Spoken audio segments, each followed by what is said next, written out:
Trip number 35.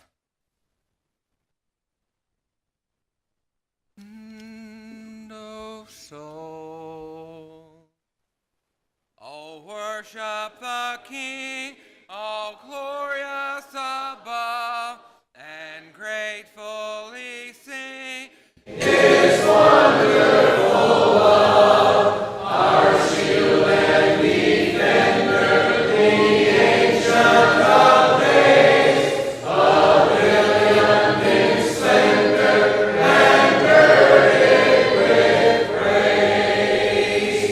Thy bountiful care, what tongue can recite? It breathes in the air, it shines in the light, it streams from the hills, it descends to the plain, and sweetly distills in the dew and the rain. Frail children of dust and feeble as frail, in thee do we trust, nor find thee to fail. Thy mercies how tender, how firm to the end, our Maker, Defender, Redeemer, and Friend.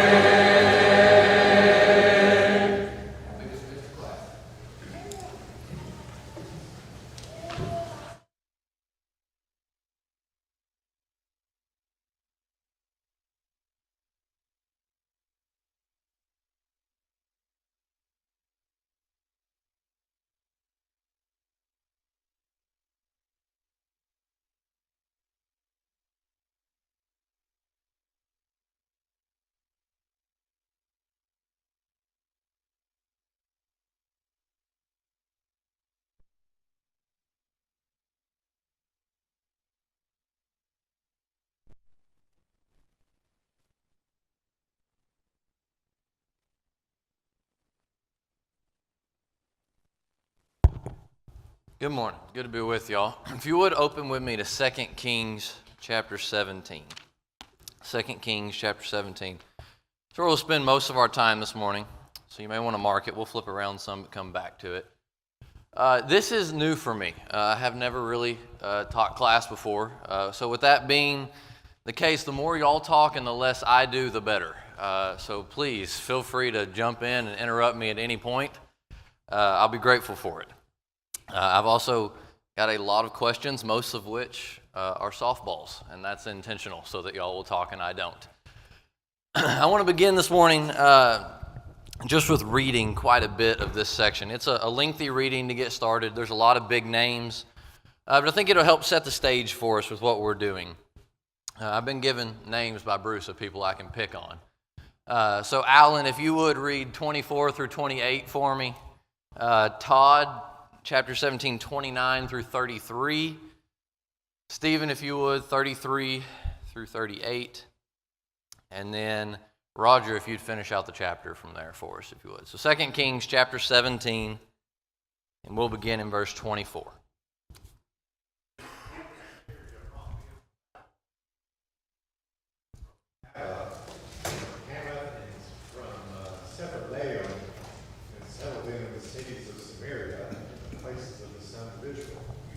So they possessed Samaria and lived in its cities.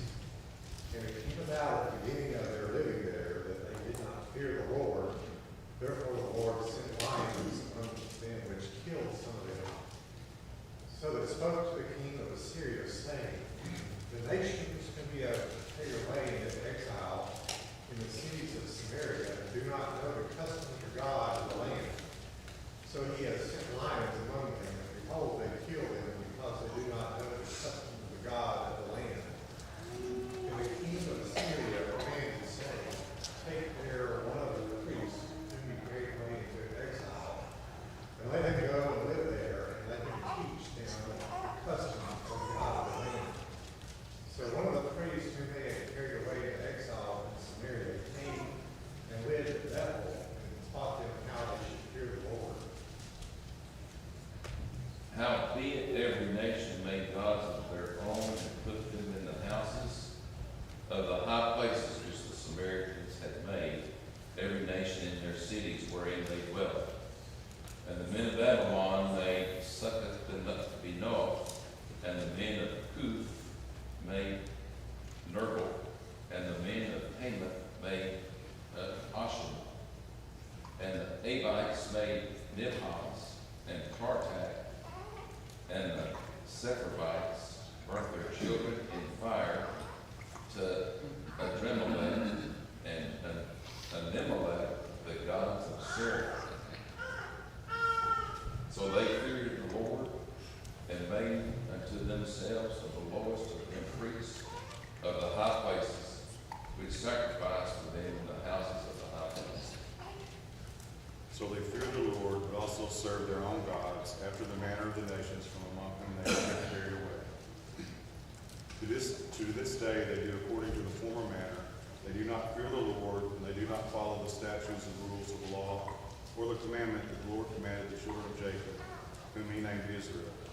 The Lord made a covenant with them and commanded them, you shall not fear other gods, or bow yourself to them, or serve them, or sacrifice to them.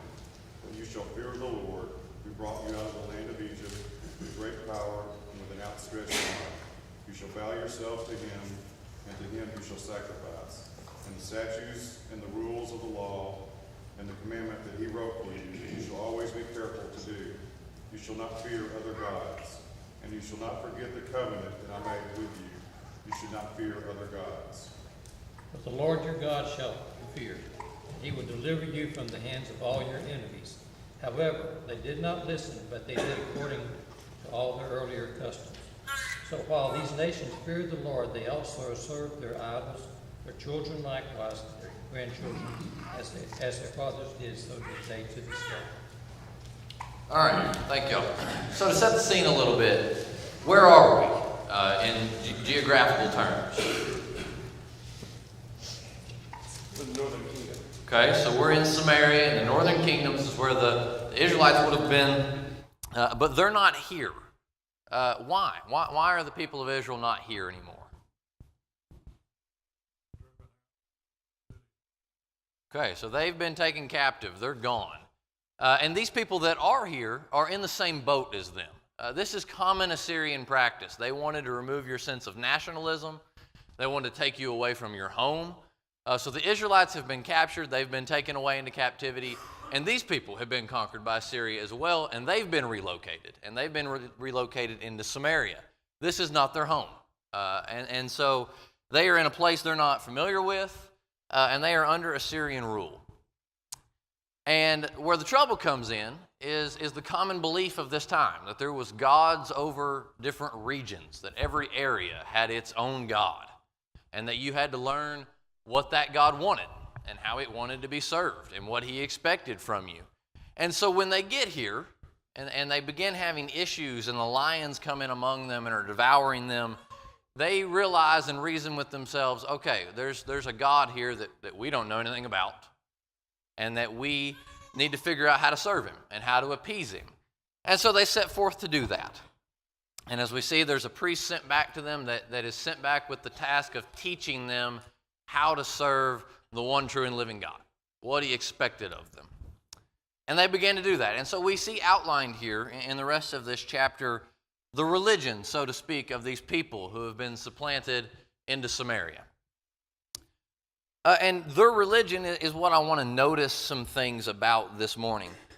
Can you see anything, and there's no right or wrong answer here, we'll hit on a few specific ones, but can you see anything about the way they served God and the religion that they had, even after they were taught how to serve God, that just jumps out as just blatantly wrong, that they had it messed up?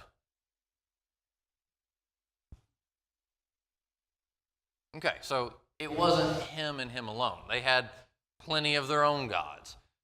They were not loyal to him and him alone, and they had many issues among what they did. Things that they should have probably seen through and that they didn't. But there are three big things I want to notice, and these all kind of overlap with each other, kind of go hand in hand with each other. But I think that they had a religion of fear a religion of form, and a religion of compromise. And I think those are things that we often can be guilty of. And so I want to notice what it looked like for them and how we can avoid it.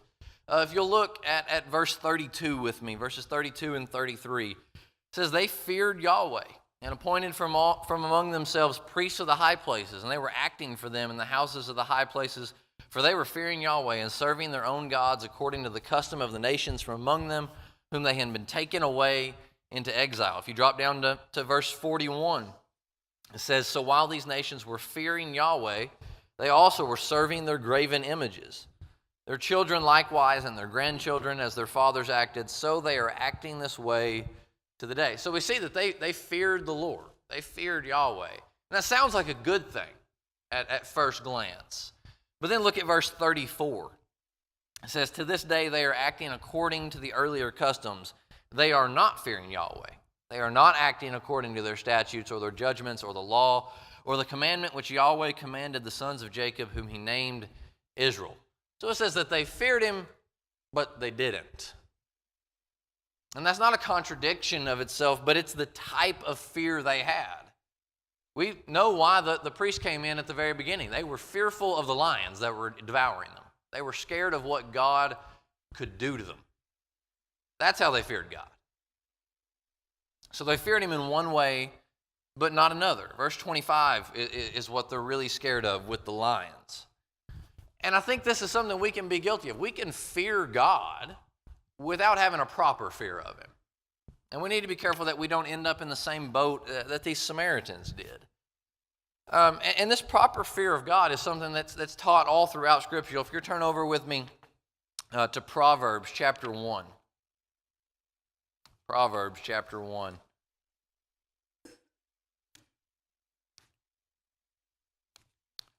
Somebody, whenever you get there, read verse 7 for us. Chapter 1 and verse 7.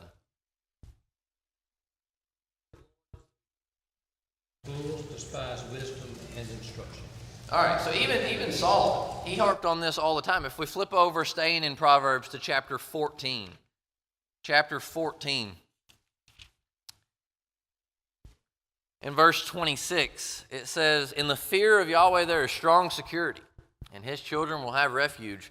The fear of Yahweh is a fountain of life, to turn aside from the snares of death. He is serious about it. Even when we get over to Ecclesiastes, go over there with me, Ecclesiastes chapter 8.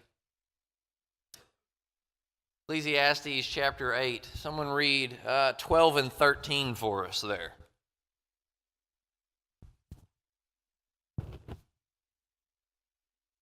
Although a sinner does evil 100 times and may lengthen his life, still I know that it will be well for those who fear God, to fear him openly. But it will not be well for the evil man, and he will not lengthen his days like a shadow, because he does not fear God. Okay, and then we all know chapter 12 here in Ecclesiastes in verse 13. The end of the matter is this: fear God, keep his commands, for this is the all of man. Solomon taught time and time again that we need to fear God. That is something we need to do. It is essential. And nothing changed in the New Testament. Go over to Matthew with me. Matthew chapter 10.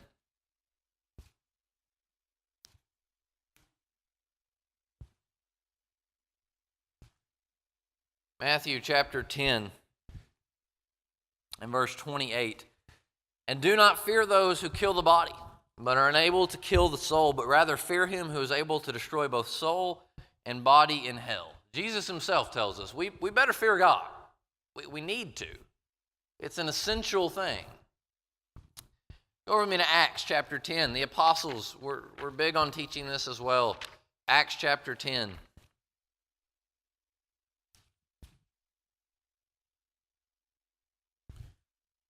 Conley, if you would, read 34 and 35 for us in Acts chapter 10.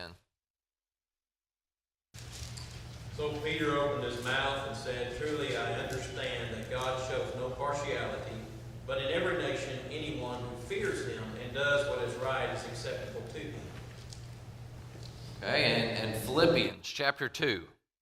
Philippians chapter 2 and verse 12 says, so then, my beloved, just as you have always obeyed, not as in my presence only, but now much more in my absence. Work out your salvation with fear and trembling. So it seems, we've got to fear God.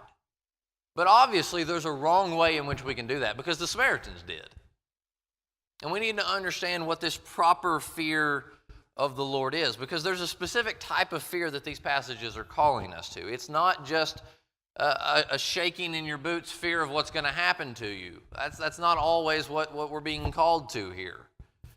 I think it's something that is hard to sum up with words, but I think a proper fear of the Lord can sort of be summed up as saying it's an awesome reverence towards God, one that motivates us to turn from evil and to serve God and God alone at all times. That's what a proper fear of the Lord is. And yes, we know what he's capable of, what Jesus reminded us of in Matthew, that he can destroy both body and soul. But it's more than that. It is not the kind of fear that only thinks of God, or that never thinks of God when things are going good, yet trembles at the thought of facing his wrath if we were to anger him or get on his bad side. It's not the type of fear that only pleases God when not doing so poses some sort of immediate threat to us. That's the wrong kind of fear to have. And we do it probably more often than we like to admit. What are some ways, and again, no wrong answers here, but what are some ways you can think of that we today are guilty of showing and practicing an improper fear of the Lord? How can that present itself in our lives? One way might be like a superstitious type fear that says, I've got to do this or do that, or I'll be cursed in some way, or not doing the right thing or doing the wrong thing. It's more of a looking at maybe serving God as a talisman or some sort of lucky charm that will bless our life. More of a rather than a love of God and loyalty, it's more superstition. Okay, and I think that's something that probably becoming more increasingly prevalent. Superstition and magical type stuff. That's a lot of the religion of what people like in today's world. It's becoming more prevalent, and we got to be careful of that as well.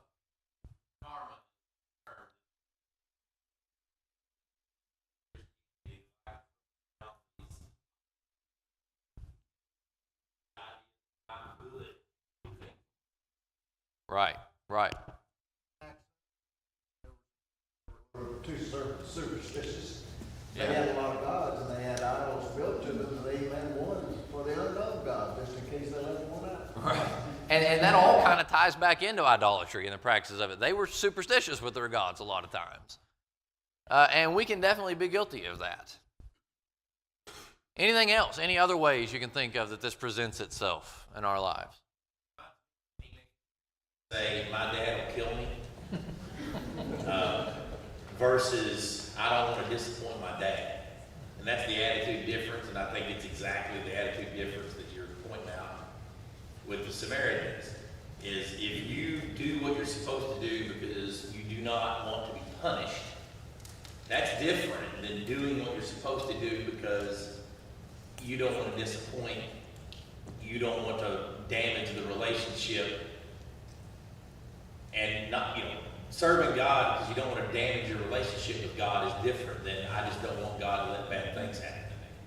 That's different. Absolutely. And I've said that he'll probably kill me a few times before. But I've also been the other way too sometimes. I think, and all of what we talked to kind of go into this. If we have the checklist type religion, we're just checking the boxes to try to avoid hell, do the bare minimum, get by. That's an improper fear of the Lord. Doing the bare minimum, trying to appease him or quote unquote get him off our back sometimes is the attitude we have toward God. Just make him happy. Let's make sure he doesn't punish us in any way. Have him in our lives, but not as the priority he should be. That's all that this improper fear of the Lord, and stems from that. any problems with idolatry. But Colossians 3:5 tells us that we might. It doesn't have to be a carved idol or the moon or something like that. Paul wrote that sexual immorality, impurity, passion, evil desire, covetousness are all idolatry. Right. That's anything that comes between you and serving God. We have a lot of things that tend to come between us and serving God. Yeah, we can make anything into it. We're actually going to talk about that if we get there. Sometimes I don't, but about we can make anything into an idol. We worship so many things that we may just consider hobbies or innocent things, but we take them too far, and we can put anything in between us and God, and we have to be careful not to do that. I think this idea, and this maybe is a little different, but I think sometimes we even flip this the other way, into having a religion driven by what we think God can do for us. Not just what he can do to us, but what he can do for us. Maybe we only think of or turn to God when things are rough, things aren't going well in life, and now all of a sudden we want to bring God into the picture. When we need him, when he can offer us something, when we feel like he might be mad or upset at us, and we can fix things.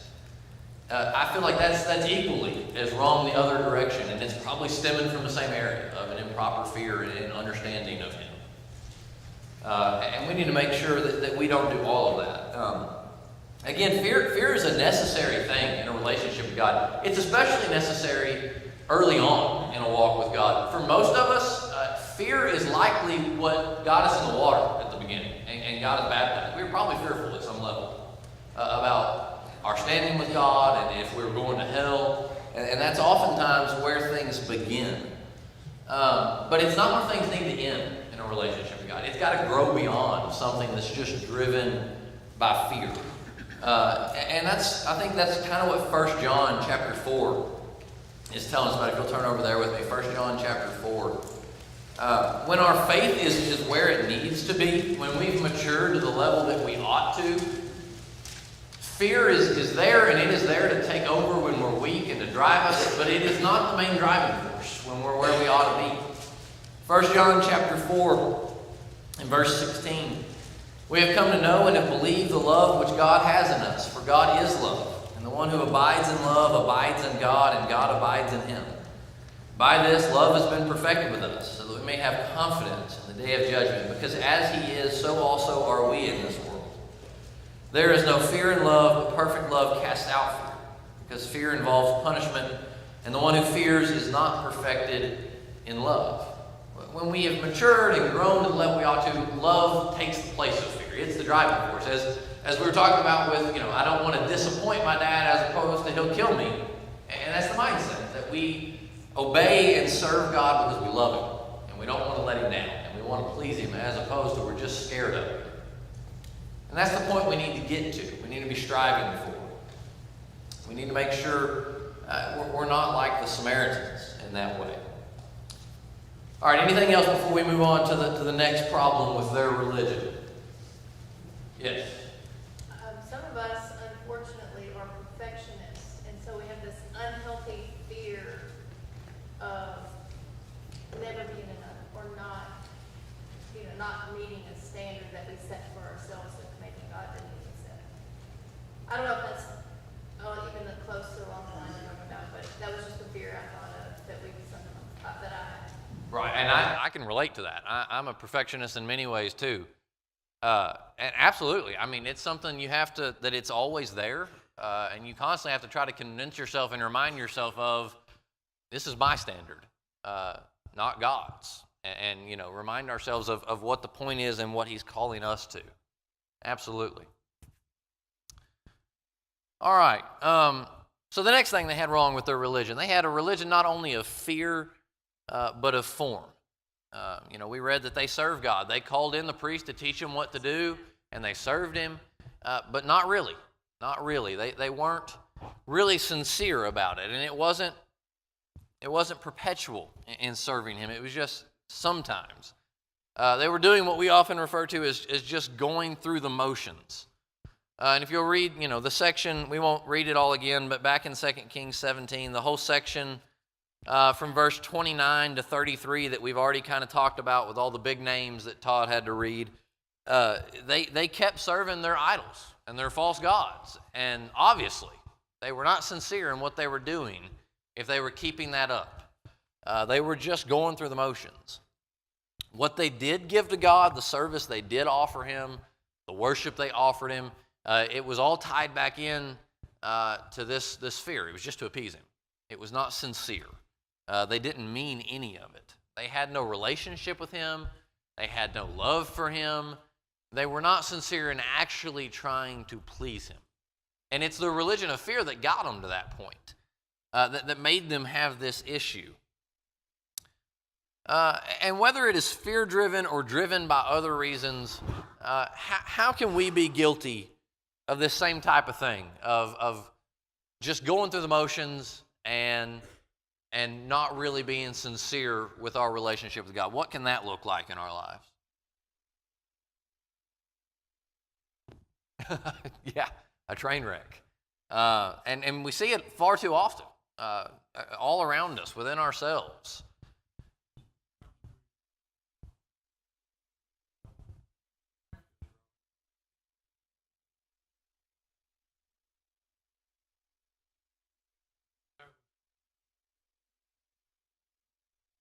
Right.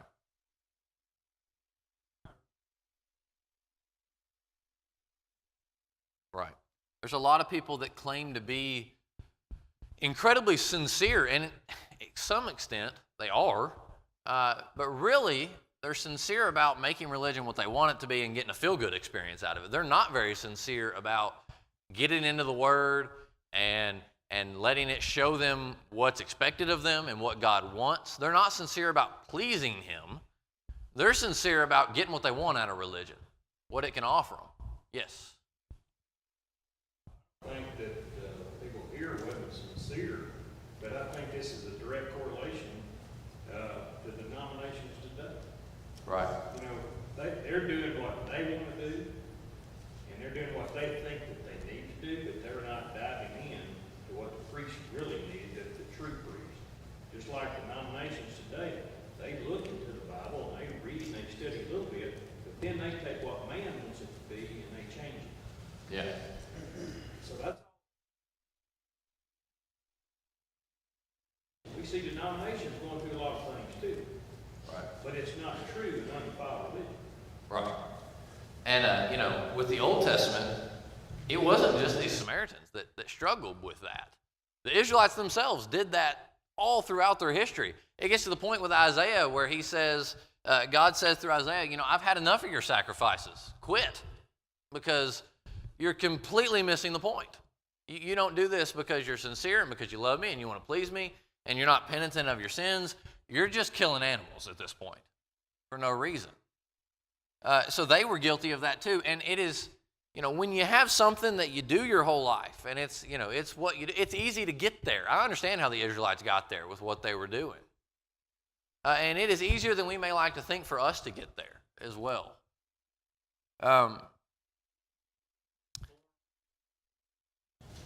What they were guilty of is the Lord's Supper without gratitude, assembly without worship, putting it in our terms. They were guilty of wearing modest apparel based on whom I see you today, instead of God sees me every day. Form without substance is Catholicism religion, where you say the right things and move the right beads and utter the right phrases.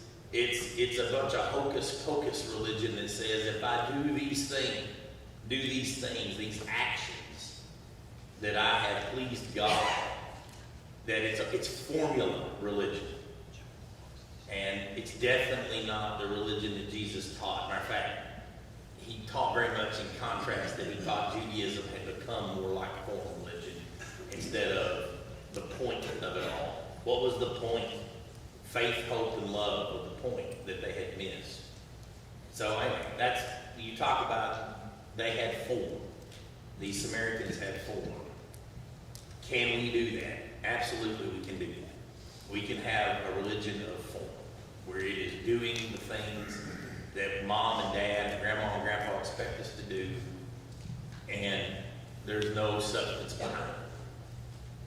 And like you talked about, that's exactly what, Sermon on the Mount and all of that, it's the gripe he had with Pharisees. That's what they were, was putting on the show, going through the motions, look religious, check their boxes.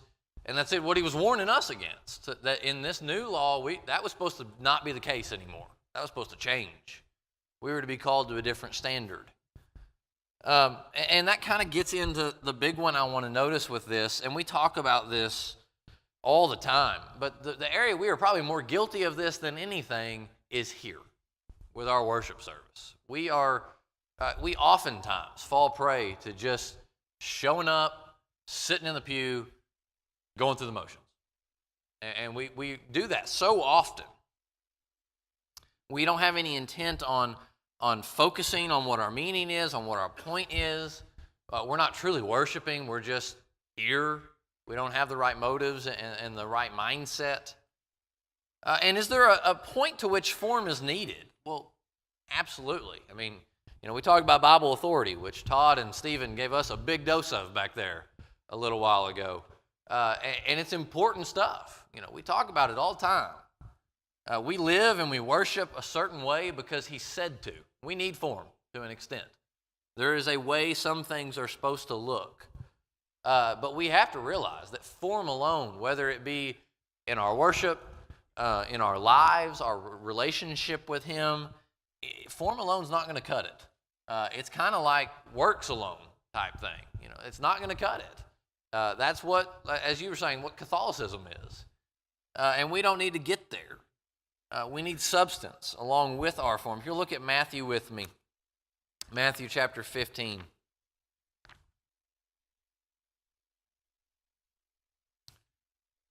Matthew 15. And Alan, would you read 7 through 9 for us?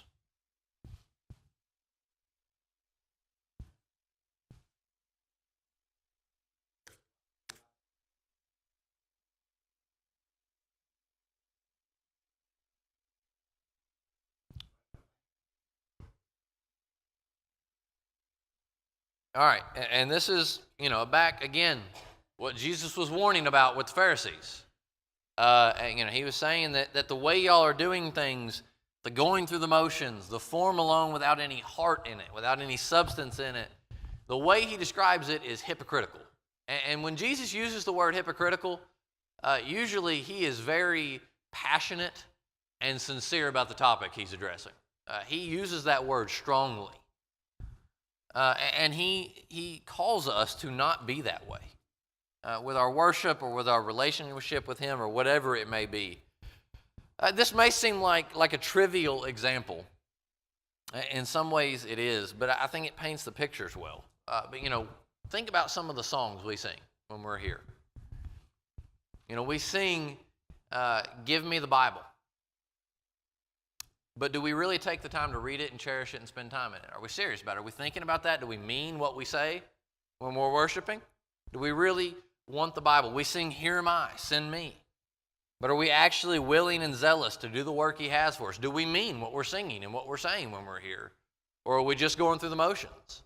We sing Wonderful Story of Love, and we sing it while we're bored and with no emotion. And we think the story is so wonderful. Why aren't we out sharing it all the time whenever we have the opportunity? Do we mean it? Worship is something that is supposed to be heartfelt, emotional, and sincere. It's to be meant. It's to have some substance to it, not just form. Can you think of anybody? I've got a specific one we'll look at, but there are plenty of options for this. Can you think of anybody in Scriptures who was exceptionally good at this? He got the balance in between form and substance. And being sincere in what he did in his worship to the Lord. You think of anybody that matches that description?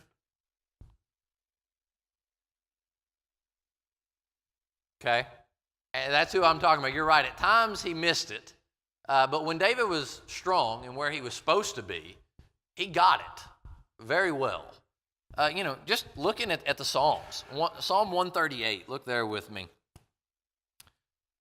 just the heartfelt passion that he pours into many of his psalms. We'll show you that. We'll just read snippets of some of these. Psalm 138 in verse 1, I will give you thanks with all my heart. I will sing praises to you before the gods. If you turn over to Psalm 146, Psalm 146 in verse 1, praise Yahweh, O my soul. I will praise Yahweh throughout my life. I will sing praises to my God while I have my being. And then 147 in verse 1, praise Yahweh, for it is good to sing praises to our God, for it is pleasant and praise is becoming. This is the same guy, we talked about he didn't always get this, and he was weak at times. And he had his whole sin with Bathsheba and the wickedness that went with that and the murder he committed as a part of that. But then you see the way that story ends whenever Nathan comes in and calls him out and rebukes him for what he's done. And David lays on the doorstep of the palace for days, and he won't eat and he won't drink, and the servants are coming to him and saying, David, get up. You need to eat and drink and go back about life. But he won't. He just lays there supplicating to God and praying to him. And then they come out fearful, and finally they tell him, David, the child's died. It's over. And David immediately stands up and goes and worships. In the midst of heartbreak and not getting what he asked for, he went and offered sincere and heartfelt worship to his Lord. David understood it. He was serious about it. Do we worship and praise and glorify God in our lives with the zeal, passion, and sincerity David did, or do we look more like what the Samaritans were doing here in 2 Kings chapter 17? Whether it be here in the assembly or outside of the building in our lives, whatever it is, we need to make sure, yes, we have the form that's necessary, but we're sincere with it. Not just checking our boxes and not just going through the motions. Anything else before we move on?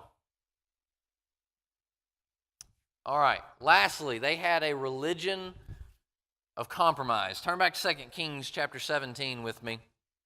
Again, we've kind of hit on this a little bit. 2 Kings chapter 17, the final verse there, verse 41, says, so while these nations were fearing the Lord, they also were serving their graven images, their children likewise, and their grandchildren as their fathers acted. So they are acting this way to this day. So as we talked about, they liked and served their gods, ultimately more than they served and liked God himself. They were much more serious about the images and the gods of their land back home that they had grown up serving. They were far more dedicated and serious to them than they were to the one true and living God. So they compromised. They probably understood from what the priest came in and told them. If the priest truly understood the old law, he knew that God expected sincere devotion to him only. And he probably would have taught them that they should have done away with their gods and been dedicated to him alone. But they weren't willing to do that. They just wanted to appease him, handle it, and do the bare minimum, get the lions taken care of, and they wanted to serve their gods. So they gave God lip service, but really and sincerely, their energy and their efforts and their dedication was to their idols back home. And again, this is something we can fall into, this mindset of compromise and of failing to be wholly dedicated to God. Can you think of examples of that? How can that look in our life and present itself?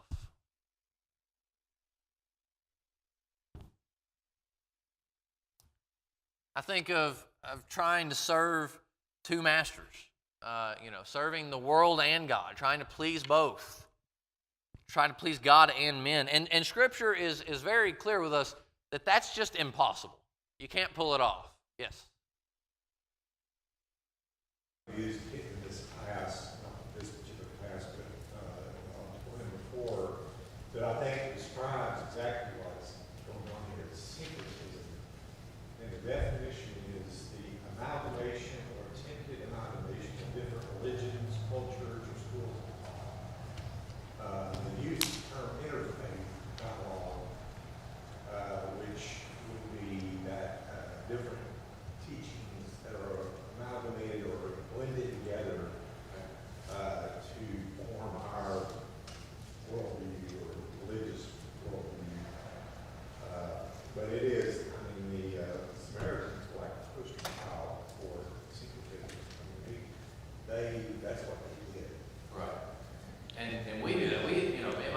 graven image anymore.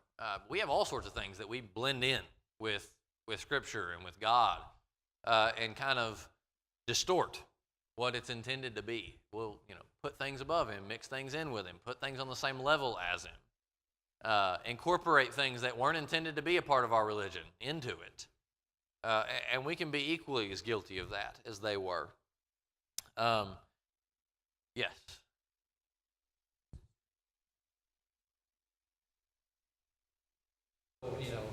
Saul, he wasn't going to be king anymore. He would not continue in his family. He said, but your kingdom shall not endure. The Lord has sought after for himself a man after his own heart. Right. That's what he's still looking for. Right. A single heart. That doesn't mean that other things don't come in at times and you have other things you have to do. But where's your purpose? Right. Is your heart with God? Is it serving God? Or is it serving you? And most of the world today is, I'm not going to serve God. Right. I don't like what He wants me to do. Right. And that's the teeter-totter we see with David, who becomes the one described as the man after his own heart. And as Alan pointed out, he missed it a lot of times and had it messed up and had a lot of things brought in. But at the end of the day, he got it, and he was of one heart, and he came back to God and served Him and Him alone. Absolutely. Matthew chapter 6 and verse 24. Matthew chapter 6 and verse 24. No one can serve two masters, for either he will hate the one and love the other, or he will be devoted to one and despise the other. You cannot serve God and wealth. Todd, if you would read, or I think Todd's gone. Mike, if you would read 1 John 2, 15 through 17. 1 John 2, 15 through 17. Do not love the world or the things in the world. If anyone loves the world, the love of the Father is not in him. For all that is in the world, the lust of the flesh, the lust of the eyes, and the pride of life, is not of the Father, but is of the world. And the world is passing away, and the lust of it. But he who does the will of God abides forever. All right, so, when we try to do this, when we try to bring things in and put them on the level of God, when we try to serve God and man, when we try to serve, chase the things of the world and serve God, it's impossible. The world will always win.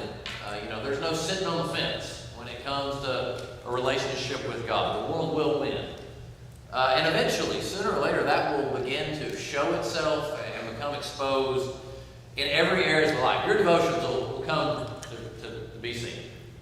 If you're not faithfully and fully devoted to God, people will begin to see that. And it will come clear in the way you live your life. And it may start innocently with just a little bit of something here, and it's going to snowball. And it's going to gradually become more and more until we're to the level of complete and total compromise where God is just something on the back burner that we're sprinkling into our lives to appease our consciences and claim that we're faithful and religious. It'll get there, even if it starts small. And we need to make sure that we don't do that. As we were talking about earlier, there's all sorts of things that we idolize and that we let do this. Sports, work, hobbies, our social life. Pick a poison. You can fill in the blank with anything. We do it. We idolize it. We let it get in the way of God. And sooner or later, that's going to come back to bite us. And God, has never tolerated compromise. And that's taught all throughout Scripture. Let's go to Deuteronomy real quick. Deuteronomy chapter 6. Read a couple passages here.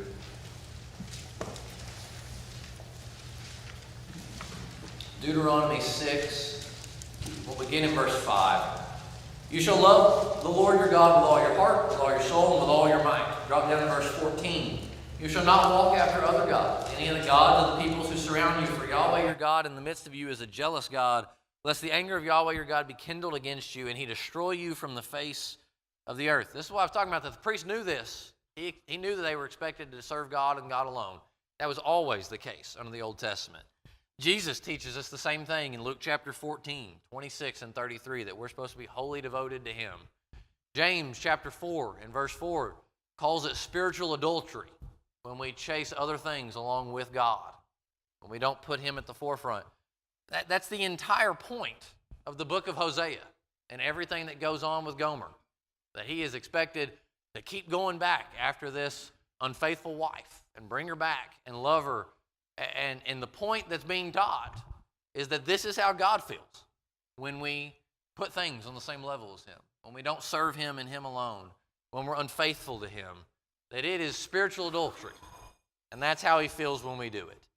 And instead, we need to be sincere about doing what the passage we all can quote very easily tells us to do in Matthew 6:33, seek ye first the kingdom of God. All right, thank you all very much for your comments and participation. Appreciate it.